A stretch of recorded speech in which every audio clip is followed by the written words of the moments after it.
Just came back from PRI this week and there are some changes going on. Some of them good, some of them bad, some of them body, some of them tire. So let's roll the intro video and let's talk about some of these changes coming down the pipe. I've spent the last 30 plus years working on race cars, building race cars, and racing cars. And I'm here to help you better understand racing technology.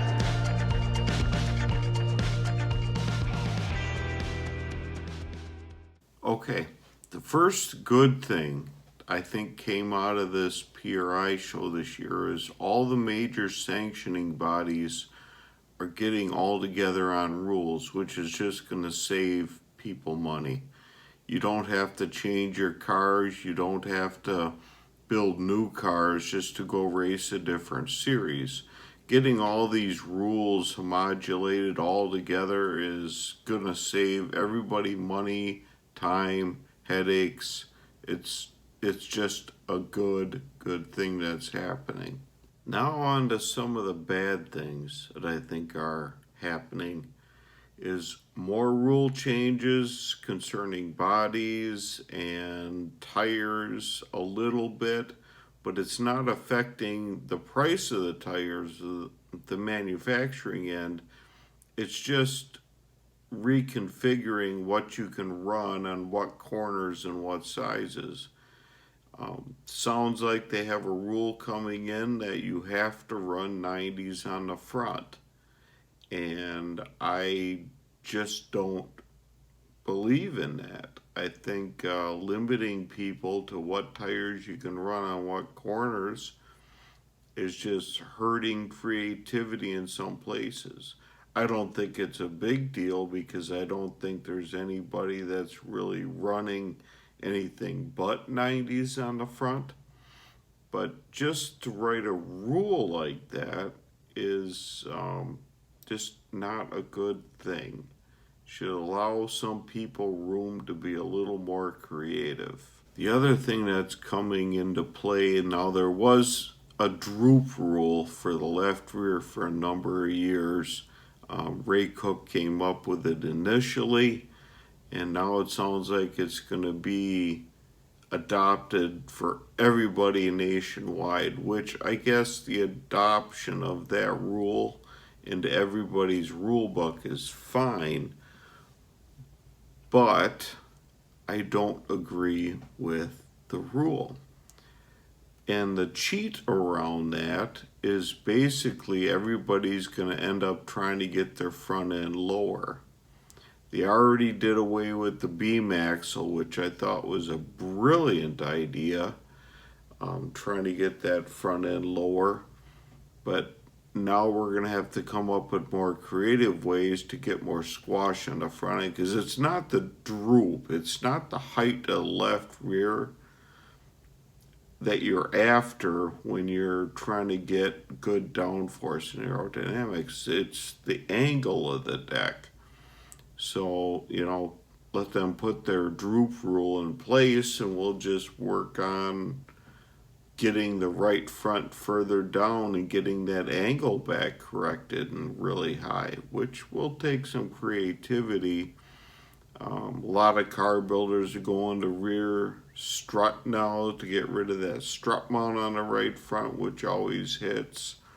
The next adoption we're going to have to see is moving the rack and moving the rack up and repositioning steering arms so you get more clearance there so you can really squish that, because your rack height now is your limiting factor to all this. So let's go over to the drawing board. We'll draw some pictures and we'll see if we can kind of figure out what's going on here and show you what I mean about all this. Okay, this is kind of what they have laid out now and how they're going to check the rule. This is your spoiler back here, 72 inches, common number.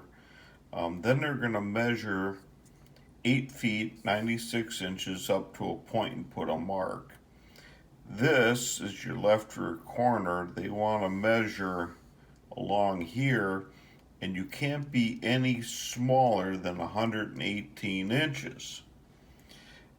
Reasonable check, assuming that this angle is always 90 degrees. But what you could do is still make this 118 inches, scoot this back. This is your rear spoiler. This is common car layout here. You could scoot this back a little bit and turn this, still get your, your 90 degree here, but your right side door would slide in here.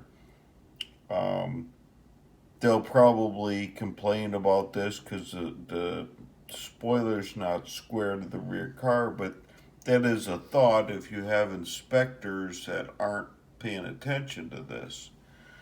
Another thing you can do is if this is the front firewall to your car, let's say this is a B-pillar, and there's usually, I think there's a minimum gap rule here of like 2 inches, where it kind of dictates that your roof stays square to your rear spoiler, 2-inch gap rule, and it actually looks, it's noticeable to pick out if you have a bigger gap here by rolling your spoiler back to meet this. But what happens if you take your whole deal here from your firewall, your roof on there, and you turn this whole deal here just subtly?